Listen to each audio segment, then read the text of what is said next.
పెద్ద ఎత్తున జనాన్ని తరలిస్తూ మొయిలయ్యేస్తూ ఇవాళ మన బీఆర్ఎస్ పార్టీ అభిమానులు ఎక్కడికి పోయినా, ఎక్కడ గల్లీనా, వాడన ఒక్కొక్క వార్డుకు పోయినా కానీ పెద్ద ఎత్తున జనం బ్రహ్మరథం పడుతున్నారు. ఖచ్చితంగా మన పార్టీ బ్రహ్మాండంగా బీఆర్ఎస్ పార్టీ జెండా వేయచ్చు పక్కా అని చెప్పి మేము ఉద్దేశించి మాట్లాడేందుకు వచ్చిన పెద్దలు గౌరవ మాజీ మంత్రివర్యులు శాసనసభ్యులు తారక రామారావుకి జై తెలంగాణ, జై తెలంగాణ. విద్యానగర్ చౌరస్తాలో ఈరోజు మన అభ్యర్థులు శ్రీమతి జిందం కళా చక్రపాణి గారు, శ్రీ ఒక నిమిషం పోటీ పెడదాం. మాకు ఎవరెవరు ఏ వాటో లెక్క వచ్చినా పోటీ పెడదాం. అరే నీకు దండం పెడతా, పూర్తి పైసలు ఇస్తాను, ఆపురా రే, ఓ తమ్మి ఆపురా, నీకు దండం పెడతా, మధ్యలో నీళ్ళు. కళా చక్రపాణి గారి వార్డు నుంచి వచ్చిన వాళ్ళు, జిందం చక్రపాణి వార్డు నుంచి వచ్చిన వాళ్ళు ఒక్కసారి చేయలేపటారు. ఎక్కడ కదా ఇది ఒక ఈ వార్డులో ఎవరు లేరా? ఓకే మరి మీరు తీర్చు. గుడ్ల శ్రీనివాస్ గారి వార్డు నుంచి వచ్చిన వాళ్ళు సార్ చేయలేవాటు. మరి కూర భాగ్యలక్ష్మి దేవేంద్ర గారి అచ్చా 3 దిక్కులు ఉన్నారు మీరు, అట్లా నాది అయితే అందరికి. అరే నీకు దండం పెడతారా వాళ్ళు ఆగరా తమ్మి జరండి నీ దయా ప్లీజ్. అలా మొత్తం పైసలు ఇచ్చి కృపానా రైట్ బాగున్నారా? పక్కా గెలుస్తున్నామా? ఏం అనుమానం లేదా? మరి కాంగ్రెస్ లో కొంపలది వచ్చింది అందరు. అచ్చా స్థలం లేకెళ్ళకపోయినారు, సొరవడి అవసరమైతే ఆక్రమించుకొని పొడి కొట్టాలి, అదే వేరే విషయం. కానీ అయితే మీ అందరితో ఒకటే ప్రార్థన, కండువామని అన్ని మనే. అయితే ఒక్క మాట మీ అందరితో, సిరిసిల్లలో మీరు 2 ఏళ్ల కిందట మీ అందరి దయతో నాకు ఆశీర్వాదం ఇచ్చి మళ్ళా తిరిగి 5వసారి నన్ను ఎమ్మెల్యేగా గెలిపించినందుకు ముందుగా మీ అందరికీ చేతులు జోడించి హృదయపూర్వకంగా ధన్యవాదాలు. సరే మీరు సిరిసిల్లలో నన్ను గెలిపించారు, మీరేమనుకున్నారంటే మళ్ళా కేసీఆర్ సారే ఉండాలి, మళ్ళా కేకేఆర్ మా ఎమ్మెల్యే ఉండాలి, మంత్రి అవుతాడు, మళ్ళా సిరిసిల్ల డెవలప్మెంట్ ఆగది, మంచిగా ముంగట్టుకోతుంది మీరు ఆలోచించారు. కానీ పక్కన ఎమ్లాడోళ్ళు, తర్వాత పక్కకు మానకొండరోళ్ళు, యువతలకి సొప్పదండోళ్ళు, అవతలకి హుస్నాబాద్ వాళ్ళు, వాళ్ళు మోసపోయి ఆయన కాంగ్రెస్ పార్టీకి గెలిపిస్తే ఏమైంది మరి 2 ఏళ్లలో ఏం జరిగిందో అట్లా నా పిల్లలు బాగుండాలి, నా భర్త బాగుండాలి, నా కుటుంబం బాగుండాలి, మా అత్తమామ బాగుండాలని చెప్పి ఆరాటపడి ఎట్లయితే చూసుకుంటారో ఇవన్నీ కేసీఆర్ సార్ తెలుసు. అందుకే మీకు మాట ఇవ్వకపోయినా నెలకు 2000 పెన్షన్ 4.5 లక్షల మంది ఆడపిల్లలకి ఇచ్చిన నాయకుడు ఎవరు? మరి కాంగ్రెస్ వాళ్ళు ఏమన్నారు అప్పుడు? ఏమన్నారంటే కేసీఆర్ మీకు 2000 ఇస్తుండో, ఆయన ఇంట్లోకి వెళ్ళి ఇస్తుండ, ఏమన్నా మేము 4000 ఇస్తాం, సోనియా గాంధీ మీద ఒట్టు అన్నారు. పడ్డాయా మరి? మీరు అన్ని అవతారాలు చెప్తారు విద్యానగర్లో. పక్క పడ్డాయి మీ అందరికి 4000 పడ్డాయి, మీరు చెప్తలేరు కావాలి. మీరు అందరు కోటీశ్వర్లు అయిపోయారు, నాకు రేవంత్ రెడ్డి చెప్పిండు. మొత్తం రాష్ట్రంలో 1 కోటి మందిని కోటీశ్వర్లు చేసిండట. నెలకు 2.5 కూడా పడలేదని అవద్దని చెప్తారు ఇప్పుడు మీరు నాకు. నెలకు నిజంగా 2,2500 పడలే, పడ్డాయి మీ అందరికి పడ్డాయి. ₹1,00,000 ఇప్పటికే వచ్చినాయి. 24 నెలలకు 2,500 చొప్పున టంగ్ టింగ్ అనుకుంటా పడ్డాయి. ₹1,00,000 పడ్డాయి మీ ఖాతాలలో పక్క. ఇక మళ్ళీ ఇప్పుడు మీరు ఇంకోటి కూడా చెప్తారు, ఇక తులం బంగారం కూడా రాలే, మాకేం రాలే అని చెప్తారు. అమ్మా మీరు మామూలు వాళ్ళు కాదు, మీరు గిన్నె అవతాలు చెప్తారా? కాంగ్రెస్ వాళ్ళు 6 గ్యారెంటీలు అమలు అయిపోయినాయి, అన్ని అయిపోయినాయి. తులం బంగారం వచ్చింది, నెలకు 2,500 వచ్చింది, 4,000 పెన్షన్లు పడ్డాయి, మరి స్కూటీలు వచ్చినాయి, విద్యా భరోసా కార్డులు వచ్చినాయి, 6 గ్యారెంటీలు 100 రోజులు అని వాళ్ళు ఉదరగొడుతుంటే మరి మీరేమో ఏమి రావంటే ఎట్లా నమ్మాలి? మరి నేను 100 రోజులనే ఇస్తామన్నారు కదా, మరి 800 రోజులు అయిపోయింది కదా, అయినా కూడా ఇవ్వకపోతే ఊకుందామా? కాంగ్రెస్ పార్టీకి ఒత్తుదామా ఓటు? వాడిచ్చే ₹100 ₹1000 మోసపోయి వాని కొట్టేద్దామా? ఆలోచించుండ్రి. ఇక్కడ ఉన్న వాళ్ళలో పద్మశాలి సోదరులు ఎంతమంది ఉన్నారు? అందరు పద్మశాలి దగ్గర. ఒక్కసారి మీరు ఆలోచన చేయండి. పద్మశాలి సోదరులు సిరిసిల్లలో కేసీఆర్ రాక మునుపు ఎన్ని సావులు అవుతుండే? సాంచల్ నడవక, బతుకుదెరువు లేక కదా. కేసీఆర్ గారు మీకు ఓట్ల కోసం దొంగ మాటలు చెప్పలేదు. వీళ్ళే వాళ్ళు అచ్చా కేసీఆర్ గారు అరే ఆగురా వెలిగిస్తుందో అట్లా నా పిల్లలు బాగుండాలి, నా భర్త బాగుండాలి, నా కుటుంబం బాగుండాలి, మా అత్తమామ బాగుండాలని చెప్పి ఆరాటపడి ఎట్లయితే చూసుకుంటారో ఇవన్నీ కేసీఆర్ సార్ తెలుసు. అందుకే మీకు మాట ఇవ్వకపోయినా నెలకు 2000 పెన్షన్ 4.5 లక్షల మంది ఆడపిల్లలకి ఇచ్చిన నాయకుడు ఎవరు? మరి కాంగ్రెస్ వాళ్ళు ఏమన్నారు అప్పుడు? ఏమన్నారంటే కేసీఆర్ మీకు 2000 ఇస్తుండో ఆయన ఇంట్లోకెళ్ళి ఇస్తుండ ఏమన్నా మేము 4000 ఇస్తాం సోనియా గాంధీ మీద ఒట్టు అన్నారు. పడ్డాయా మరి? మీరు అన్ని అవతారాలు చెప్తారు విద్యానగర్లో. పక్కా పడ్డాయి మీ అందరికి 4000 పడ్డాయి. మీరు చెప్తలేరు కావాలి. మీరు అందరు కోటీశ్వర్లు అయిపోయారు. నాకు రేవంత్ రెడ్డి చెప్పిండు మొత్తం రాష్ట్రంలో 1 కోటి మందిని కోటీశ్వర్లు చేసిండట. నెలకు 2,500 కూడా పడలేదని అవద్దని చెప్తారు. ఇప్పుడు మీరు నాకు నెలకు నిజంగా 2,2500 పడ్డాయి. మీ అందరికి పడ్డాయి. ₹1,00,000 ఇప్పటికే వచ్చినాయి. 24 నెలలకు 2,500 చొప్పున టంగ్ టింగ్ టాంగ్ టింగ్ అనుకుంటా పడ్డాయి.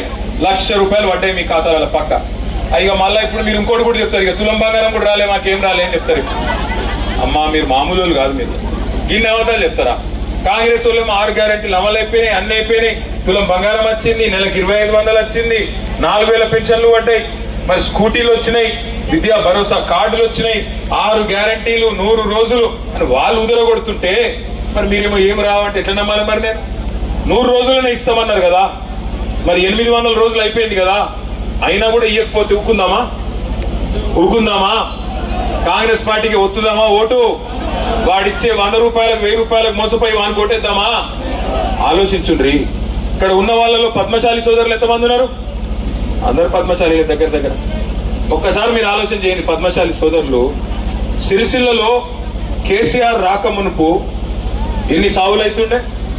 సాంచల్ నడవక, బతుకుదెరువు లేక సోదరులను బెదిరిస్తే బజార్ల గుంజి కొట్టి మీకు ప్రజల సొమ్ము కక్కిచ్చే బాధ్యత నాది. విడిచిపెట్ట నేను. సిరిసిల్ల ఎమ్మెల్యేగా నేనున్నంత కాలం ఇక్కడ పద్మశాలి సోదరులను ఎవరు బెదిరించినా ఊక్కునే సమస్యనే లేదు. ఇక్కడ మహేందర్ రెడ్డి అని ఒక కాంగ్రెస్ నాయకుడు ఉన్నాడు. నా మీద పోటీ చేసిండు 4 సార్లు ఓడిపోయిండు. ఆయన అంటాడు మాకు ఆర్డర్ ఇవ్వా, కేసీఆర్ గారు బతుకమ్మ చీరిచ్చిండు కదా, ఇలాని ఆడపిల్లలను మోసం చేస్తావు. ఎన్ని రకాల మోసాలు చేసి ఆఖరికి ఉన్న బతుకమ్మ చీర తీసేసి కేసీఆర్ కిట్ ఉంటుండే యాదికున్నదా? హాస్పిటల్కి పోతే గర్భవతి అయిన తర్వాత ప్రసూతి అయితే ఆడపిల్ల ఉడితే 13,000, మగపిల్లగాడు ఉడితే 12,000 ఇచ్చి ఒక కిట్టు చేతిలో పెడుతుండే. అలా జాన్సన్ పౌడర్లు, ఆయిల్లు, షాంపూలు, పిల్లలు నాడిచ్చే గిల్కలు అన్ని ఉంటుండే. అలా మంచిగా పరుపుకునేందుకు పరుపు ఇన్ని ఉంటుండే. ఇవాళ ఉన్నదా కేసీఆర్ కిట్టు? మరి ఏమొచ్చింది కొత్తగా? కాంగ్రెస్ వచ్చింది కొత్తగా ఏమొచ్చిందని నేను అడుగుతున్నా. ఫ్రీ బస్ వచ్చిందా? బాగున్నదా ఫ్రీ బస్సు? మీరు అన్ని పోయి వచ్చారు. నాకు ఇక్కడ యాదగిరిగుట్ట వేయరు, మీరు కొండగట్టు వేయరు, ధర్మపూర్ వేయరు, అన్ని తిరిగి ఇప్పుడు బాగలేదంటూ యాడ్ చేసుకొని. మరి నేను ఒక మాట అంటున్నా, అది ఫ్రీ బస్ ఎట్లయితుందమ్మా నాకు తెలియకడుతా. ఇంట్లో భర్త ఉంటాడు, భార్య ఉంటుంది. మరి భార్యకేమో ఫ్రీ ఏటో, భర్తకేమో డబుల్ టికెట్ అడిగి అదేం ఫ్రీ పాడైంది నాకు తెలియకడుగుతా. అక్కడిదక్కడే మొత్తం చుక్త కాలేదా? ఇక అదేం ఫ్రీ బస్సు? మరి అది ఒక్కటి పెట్టి ఇక ఫ్రీ బస్ ఇచ్చినాం, మీరు మాకు గుద్దురు. మరి 6 గ్యారెంటీలు ఏడవాయే? సిరిసిల్ల బతుకమ్మ చీర ఏడవాయే? మా బతుకుదేరు ఏడవాయే? సిరిసిల్ల మొత్తం భూముల ధరలు పట్టాయి. ఇక ఈ అందానికి మళ్ళా సిరిసిల్ల జిల్లా తీసేస్తారట రేవంత్ రెడ్డి. సిరిసిల్లను జిల్లా చేసిండు కేసీఆర్. తాలూకా ఉంటే జిల్లా చేసిండు. కలెక్టర్ తెచ్చి ఇక్కడ కూర్చోబెట్టిండు, ఎస్పీని కూర్చోబెట్టిండు, జిల్లా అధికారులను ఇక్కడ కూర్చోబెట్టిండు. మన తంగలపల్లి బ్రిడ్జ్ కిందికి సముద్రమే తెచ్చి గోదావరి నీళ్ళని తెచ్చి మనకి ఇక్కడనే చూపెట్టిండు కేసీఆర్. ఇవాళ రేవంత్ రెడ్డి వచ్చి జిల్లా తీసేస్తారట. ఉండాలా సిరిసిల్ల జిల్లా పోవన్నా? మరి మీ ఇష్టం, మీ చేతుల్లో ఉన్నది. మీరు కాంగ్రెస్ కు ఓటేస్తే జిల్లా పోతుంది. రేవంత్ రెడ్డి ఏమనుకుంటాడు? వీళ్ళు ఓటేసింది నాకే వేసిరు కదా, నేను రూపాయి ఇవ్వకపోయినా నాకే గుద్దుతురు. నేను ఇందిరమ్మ చీరలని ఏదో ఆగం చేసినా, మొత్తానికి బతుకమ్మ చీర ఎత్తేసినా నాకే వేస్తుండ్రు. 4,000 పెన్షన్ ఇవ్వకపోయినా నాకే వేస్తుండ్రు. రైతు బంధు వేయకపోయినా నాకే వేస్తుండ్రు. పద్మశాలీలు నిరోధ పొట్లాలు అమ్ముకోమంటే కూడా నాకే వేస్తుండ్రు. వీళ్ళని అవమానించినా, వీళ్ళకు ఆ కడుపు మీద దన్నినా, వీళ్ళ గుండె మీద దన్నినా కాంగ్రెస్ పార్టీ నాకే వేస్తుండ్రు. అంటే వీళ్ళకి ఎందుకు చేయాలి? ఉన్న జిల్లా కూడా పీకి పారేస్తా అంటాడు. జిల్లా పోతే ఏమవుతుందని మీరు నన్ను అడగచ్చు. జిల్లా పోతే ఏమవుతుందంటే, ఒకప్పుడు సిరిసిల్లలో డిగ్రీ కాలేజీ లేకుండా యాదుకుందా మీకు? వేములవాడకు సిరిసిల్ల కలిపి అగ్రహారంలో పెట్టిరు నట్టనాడుమా.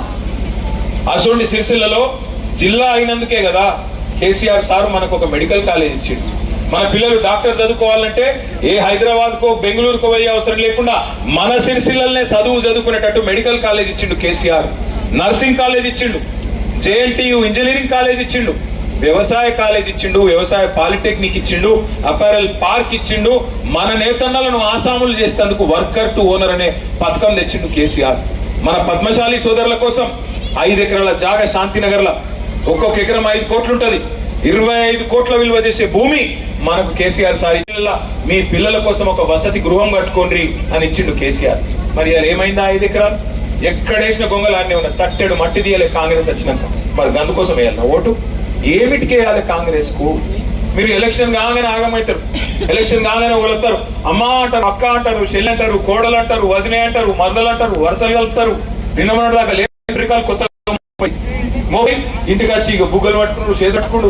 అమ్మో అమ్మ దండం పెడతా, నేను ఓడిపోయినా, నేను చచ్చిపోతా, కిరసన్ డబ్బా పట్టుకొని వస్తా, గ్యాస్ ఉన్న పట్టుకొని గ్యాస్ ఉన్న చచ్చిపోతా. ఈ డ్రామాలు మొదలైతాయి. ఆ డ్రామాలకు మోసపోతే మనం మటాష్ అయిపోతాం మళ్ళా. అందుకే దండం పెట్టి చెప్తున్నా, ఈ 3 వార్డులు మంచి అభ్యర్థులను మీకు ఇచ్చిన. గుడ్ల శ్రీనివాస్ గారు సీనియర్ నాయకుడు, బ్రహ్మాండంగా పనిచేసే నాయకుడు, 24 గంటలు మీకు అందుబాటులో ఉండే నాయకుడు. జిందం కళా చక్రపాణి గారు మున్సిపల్ చైర్మన్ గా 5 ఏళ్ల పాటు పనిచేసింది.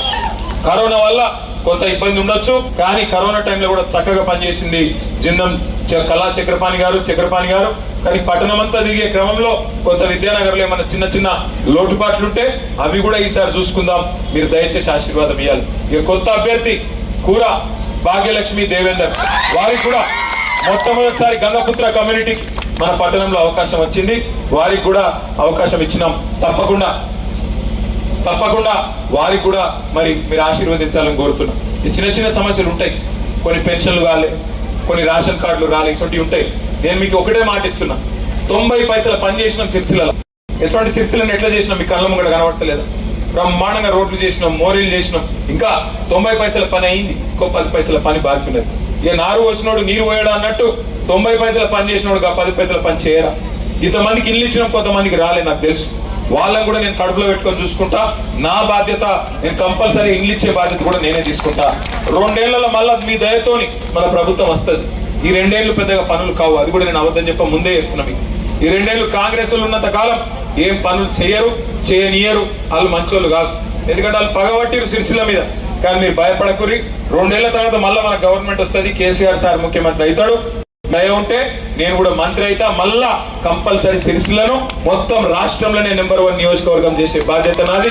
గరీబులను కడుపులో పెట్టుకునే బాధ్యత నాది. మరి నీకు దండం పెట్టి ఆవురా. అధికారం ఉంటే ఏం చెప్తారు మీరు? అధికారంతో ఒక మంచి పని